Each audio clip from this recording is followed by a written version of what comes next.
नमस्कार. जसं आठवतंय तसं या मालिकेमध्ये मी सुहास धारणे आपणा सगळ्यांचं मनापासून स्वागत करतो. मित्रहो, आपण या मालिकेमध्ये बापू वाटवे आणि त्यांना भेटलेली विविध माणसं यांच्याविषयी जाणून घेतो. त्यांच्या आठवणी, त्यांचे किस्से या मालिकेमधून आपण माहिती करून घेत असतो. आजच्या या भागामध्ये आपण जाणून घेणार आहोत सदाबहार हिंदी चित्रपटसृष्टी गाजवणारे महान नट देवानंद यांच्याविषयी. आणि देवानंद यांच्याविषयी आपल्याला अधिक माहिती सांगणार आहेत बापूंचे चिरंजीव, एक नामवंत मानसोपचार तज्ञ डॉक्टर संजय वाटवे. डॉक्टर नमस्कार. आज आपण एकदम वेगळ्याच मूडमध्ये दिसताय. देवानंद मूडमध्ये. बर. डॉक्टर, आपण देवानंद यांच्याविषयी बोलूच, परंतु अनेक प्रेक्षकांची अशी मागणी आहे की आपण मानसोपचार तज्ञ आहात, तर हिंदी चित्रपट सृष्टीमध्ये जी कॅरेक्टर्स दाखवली जाते, ज्या भूमिका दाखवल्या जातात, तर त्या भूमिकांकडे किंवा त्या कॅरेक्टरकडे एक मानसोपचार तज्ञ म्हणून आपण कसे पाहता? मी सगळ्यांकडे बघताना मानसोपचार तज्ञ म्हणूनच बघत असतो. बर. कारण ती एक सवयच होऊन गेली. पण त्याच वर्ष मी देहबोलीचा अभ्यास करून त्याचे निष्कर्ष काढण्याचं काम 24 तास 24/7 करत असतो. त्यामुळे मी सिनेमा बघताना, तुमच्याशी बोलताना, यांच्याशी बोलताना सायकेट्रिस्ट म्हणूनच बघत असतो. फक्त माझी मतं मी सहजासहजी देत नाही. कारण माझे ऑब्झर्वेशन वेगळ्या प्रकारचे असल्यामुळे पॉप्युलर ओपिनियनशी माझं ॲग्रीमेंट बरेचदा नसतं. बर. म्हणजे जे साधारणपणे प्रेक्षकांना आवडतात ती भूमिका तुम्हाला आवडेलच असं नाही? असं नाही आहे. कारण इंग्लिश डिक्शनरीमध्ये वल्गर या शब्दाचा अर्थ पॉप्युलर असा दिलेला आहे. बर. तेव्हा बऱ्याच गोष्टी ज्या पॉप्युलर असतात त्या तितक्या फाईन नसतात. त्या मला जरा बारकाव्याने प्रत्येक अभिनयाकडे बघण्याची सवय असल्यामुळे रेषा मी बघत असतो प्रत्येकाची, तसंच ऍक्टिंग करताना बघत असतो. बर. पण मग या पार्श्वभूमीवर तुम्हाला कोणाची ऍक्टिंग आवडते किंवा भावते किंवा अपील होते असं म्हणूया? म्हणजे हिंदी चित्रपटसृष्टीत ऍक्टिंग करतात असं तुमचं मत आहे? ही फॅशन केव्हाच गेली. बर. हिंदी चित्रपटसृष्टीतल्या पिक्चर आता इतके बटबटीत, उथळ आणि अवे फ्रॉम रियालिटी आहे की त्याच्यात फारसं आवडण्यासारखं काही नाही आहे. पण रिसेंटली लापता लेडीज नावाचा एक पिक्चर मी पाहिला.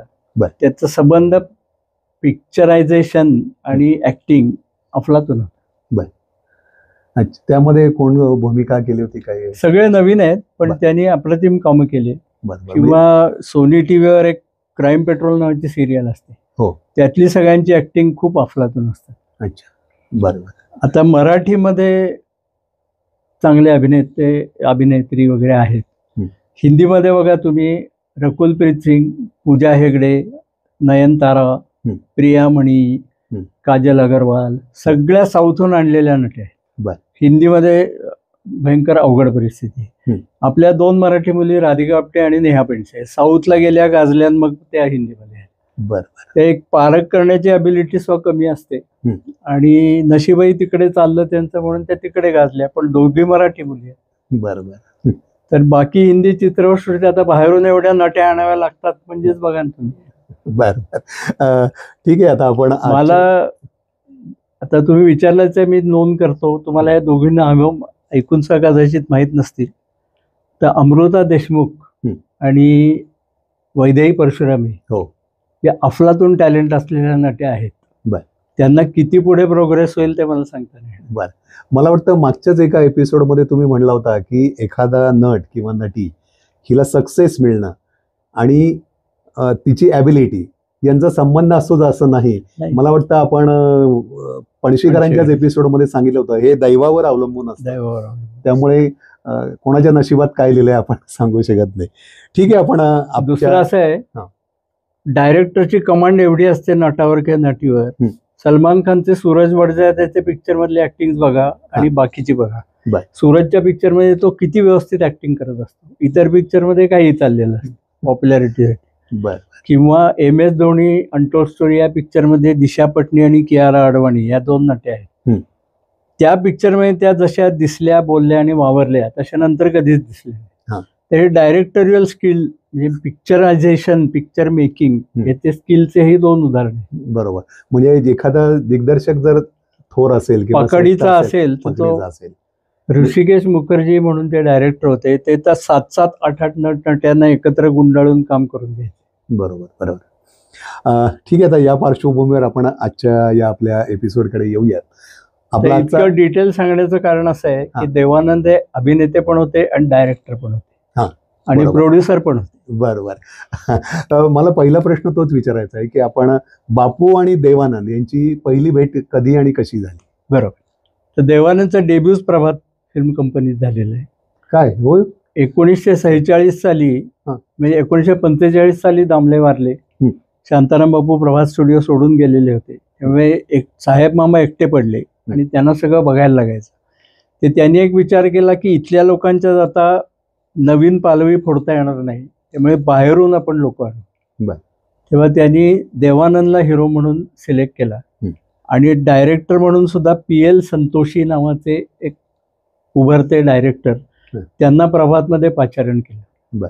ते 1946 सालाचं महत्व लक्षात घ्या. स्वातंत्र्याची चाहूल लागलेली होती त्याच्या आणि फाळणी होण्याची शक्यता आहे असं ते वातावरण होतं. त्यामुळे हिंदू मुसलमान ऐक्याच्या विषयावर हम एक है या नावाचा पिक्चर 1946 साली काढला गेला. त्याच्यात देवानंद प्रमुख भूमिकेत होते.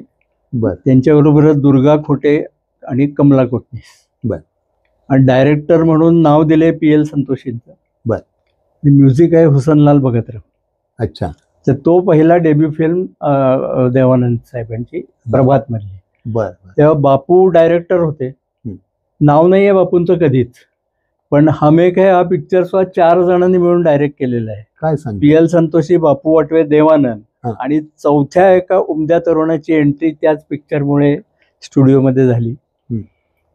बापू जेव्हा स्टुडिओत जायचे, बापू म्हणजे मालकांचे मेहुणेच, त्यामुळे त्यांना राजशालक असं म्हणायचे. शालक म्हणजे मेहुणा, तर राजशालक. ते बापू सगळीकडे. तर बापू जेव्हा स्टुडिओत जायचे शूटिंगसाठी, तर काही तरुण किंवा तरुणी दारात उभे असलेले दिसायचे. तर त्यांना एका तरुणाला 4-5 दिवस ओळीने पाहिला आणि त्याला बोलून हाक मारली आणि त्याला विचारलं की गेल्या वर्षी मी लखनौला डान्स कॉम्पिटिशनला जज म्हणून आलो होतो, तेव्हा तू ती जिंकला होतास का? तो म्हणला हो सर, मीच जिंकलो होतो. मग इथे काय करतोयस? ते म्हणले. तो म्हणला की इथे काही काम मिळतंय का बघायला, मी लांबून आलेलो आहे. बापू म्हणले चल मग आतमध्ये. आता बापून बरोबर गेल्यामुळे त्याला एंट्री मिळाली आणि साहेब मामाने त्यांनी सांगितलं की हे लांबून आलेत आणि हे चांगले डान्सर आहेत, ते बघा आपल्याकडे काय उपयोग करून घेते. तेव्हा त्या माणसाला कोरिओग्राफर म्हणून, हम एक हेचा कोरिओग्राफर म्हणून त्याची नेमणूक झाली, नट म्हणून नव्हे. त्या माणसाचं नाव गुरुदत्त. काय सांगताय डॉक्टर? अरे हे गुरुदत्तचाही हा डेब्यू आहे, पण त्याच्यात तो ऍक्टर म्हणून नाहीये, तो कोरिओग्राफर म्हणून आहे पिक्चरचा. आणि अर्थातच त्याने डायरेक्शन मध्ये थोडंसं शिकण्याचं, ट्रेनिंग घेण्याचं असं काम केलेलं आहे. त्या 4 डायरेक्टर आहेत पिक्चरला, PL संतोषी, बापू वाटवे, देवानंद आणि गुरुदत्त. असा तो हम एक है 1946 साली झाला. आणि 1947 साली आगे बढो नावाचा पिक्चर प्रभात फिल्म कंपनी काढला. त्याचे प्रमुख हिरो देवानंदच आहेत, खुर्शीद आणि पुन्हा कमला कोटणीस त्याच्यामध्ये आहेत. अच्छा. आणि म्युझिक आहे सुधीर फडक्यांचं. अच्छा. तर हम एक है आणि आगे बढो हे 2 पिक्चर देवानंद साहेबांनी प्रभात स्टुडिओमध्ये केले. ते त्यांचे पहिले 2 पिक्चर. आता आपण असं ऐकतो की एखादा नट एखादी फिल्म साईन करतो किंवा कॉन्ट्रॅक्ट करतो, तर त्याला एक काय XYZ करोड रुपये त्याला मिळाले, अशा पद्धतीचे आता गोष्टी ऐकू येतात. खरं आपल्याला माहित नाही, परंतु मग त्यावेळेला कशी पद्धत होती? असंच कॉन्ट्रॅक्ट साईन केलं जायचं? नाही. त्या प्रभात फिल्म कंपनीमध्ये सगळे नोकरीवर असायचे, पे रोल. तिथे कोणी मानधनावर किंवा डिमांड करले एवढे आकडे वगैरे असं काहीही नव्हतं. अच्छा. सगळे पे रोलवर असायचे. देवानंद साहेबांचा पगार 225 रुपये प्रति महिना असा होता 1946.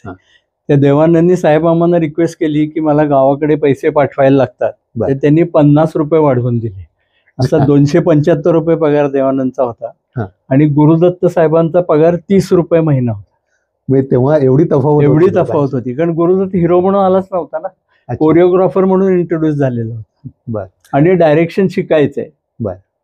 तर देवानंदला 275 रुपये मिळायचे आणि गुरुदत्तला 30 रुपये मिळायचे, म्हणून गुरुदत्तचं भाडं देवानंद भरायचं. आणि मग राहायचे कुठे ते त्यावेळेला? हा, त्या प्रभात रोडला तेव्हा प्रभात रोड पोलीस चौकी जी आहे त्याच्या समोर एक आता बोस्टन नावाची स्कीम आहे बर. मोठी. हा. तिथे वसंत विला नावाचा एक सुगंधींचा बंगला होता. बर. तिथे देवानंद भाडेकर म्हणून राहायचे हा. आणि सायकलनी स्टुडिओमध्ये शूटिंगला यायचे. अच्छा, खूपच वेगळ्या अशा या खूपच वेगळ्या आठवणी कथा. आहेत. आणि गुरुदत्त नट्यांना कोरिओग्राफी शिकवायची शिकवायचं. आणि थोडंसं डायरेक्शन करायचं. म्हणजे ते पिक्चरमध्ये हिरो म्हणून नाहीच आहे. बर. या दोन्ही पिक्चरमध्ये ते नाही आहे. बर. पण त्यांची दोस्ती एवढी मजबूत होती की त्यांनी तेव्हाच एक करार केला होता की मी पुढे मोठा डायरेक्टर झालो की मी तुला हिरो घेईन बर. आणि तू झालास की मला घ्यायचं. असं दोघांचं म्युच्युअली ठरलं. म्हणजे म्युच्युअली ठरलेलं होतं. बर. तर 1951 आणि 52 मध्ये जाल आणि बाजी असे 2 पिक्चर त्यांनी पुढे केले. बर. त्याची अट पूर्ण केली. खूपच वेगळ्या अशा प्रकारच्या या आठवणी आहेत. आपल्या आठवणींचा हा सिलसिला आपण असाच पुढे सुरू ठेवूयात. पण मित्रहो, तत्पूर्वी घेऊयात आपण एक छोटीशी विश्रांती. जाण्यापूर्वी आपल्याला एक विनंती आहे की आमचं हे चॅनल आपण लाईक करा, सबस्क्राईब करा आणि शेअर करा. धन्यवाद.